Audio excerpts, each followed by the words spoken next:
Assalamualaikum warahmatullahi wabarakatuh.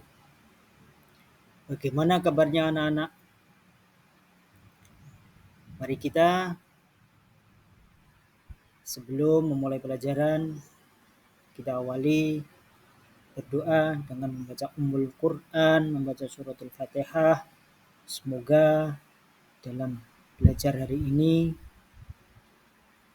kita diberi ilmu yang bermanfaat, ilmu yang berkah, sehingga besok di masyarakat bermanfaat pada orang lain. Lahadiniya Al-Fatihah. Bismillahirrahmanirrahim. Alhamdulillahirabbil alamin. Arrahmanirrahim. Maliki yaumiddin. Iyyaka na'budu wa iyyaka nasta'in. Ihdinas siratal mustaqim. Siratal ladzina an'amta 'alaihim ghairil maghdubi 'alaihim waladdallin. Amin. Pelajaran hari ini beriman pada Rasul. Jadi masih lanjutan dari yang kemarin.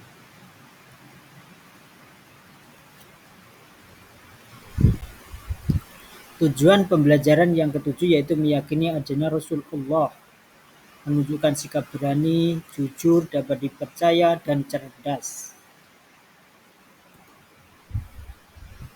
Meyakini adanya Rasulullah dan sikap yang dicontohkan Rasulullah. 1. Meyakini adanya Rasulullah. Keyakinan akan Rasulullah adalah bagian dari rukun iman yang keempat dalam Islam. Rasul adalah utusan Allah yang menyampaikan wahyu. Contoh Rasul Nabi Muhammad alaihissalam, Nabi Muhammad sallallahu alaihi wasallam, Nabi Isa alaihissalam, Nabi Musa alaihissalam, dan lain-lain. Jadi semuanya para nabi dan rasul ini adalah utusan Allah untuk menyampaikan wahyu kepada umatnya, memberi petunjuk kepada umatnya.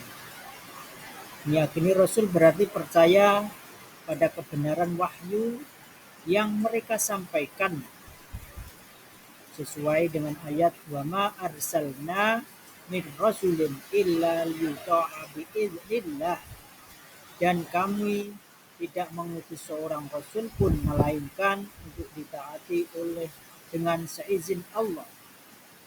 Ini adalah Rasul diturunkan di bumi ini sesuai dengan perintahnya Allah, yang sesuai dengan Al-Quran, surat An-Nisa ayat 68.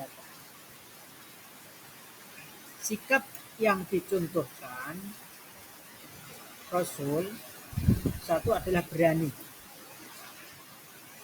Berani menyampaikan kebenaran walaupun menghadapi ancaman. Contoh Nabi Muhammad SAW berdakwah meski ditentang oleh kaum Quraisy. Jadi ketika Nabi Muhammad dalam berdakwah yang menentang dari kaum Quraisy, bahkan tidak hanya dari orang luar, bahkan dari orang dalam sendiri pun menentang para Nabi, di antara seperti keluarganya Nabi Muhammad seperti Abu Jahal dan lain-lain, Abu Sufyan dan lain-lain. Jujur, sidik. Rasul dikenal sebagai sosok yang selalu berkata benar.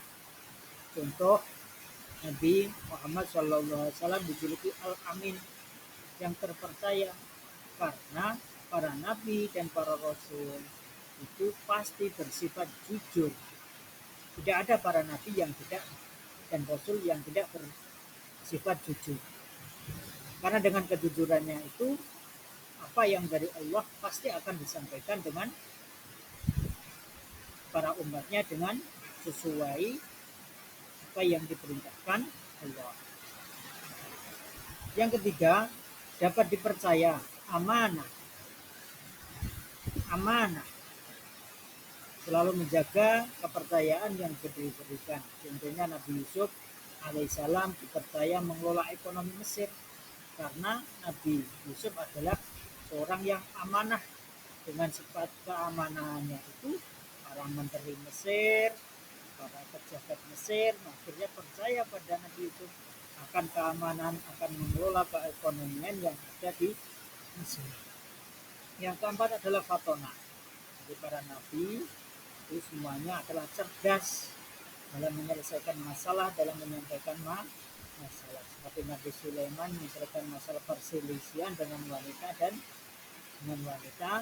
yang dengan dua wanita yang ada pada saat itu.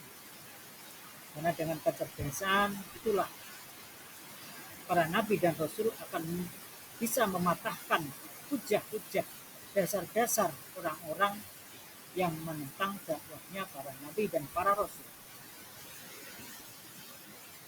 Kesimpulan, meyakini rasul berarti meneladani akhlak mereka para nabi dan rasul. Menjadikan sifat berani, jujur, dapat dipercaya dan cerdas sebagai panduan, panutan dalam kehidupan sehari-hari. Sesuai dengan ayat Al-Quran, laqad kana lakum fi rasulillahi uswatun hasanatun liman kana yarjullaha wal yawmal akhir wa dzakarallaha katsira. Sesungguhnya telah ada pada diri Rasulullah itu suri tauladan yang baik baginya. Nabi dan Rasul adalah sebagai suri tauladan bagi umat manusia. Mungkin pelajaran yang dia sampaikan hari ini adalah ini. Semoga pelajaran ini bisa memberi manfaat, memberi keberkahan, dan bisa berguna bagi masyarakat, terutama untuk diri kita. Jadi, assalamualaikum warahmatullahi wabarakatuh.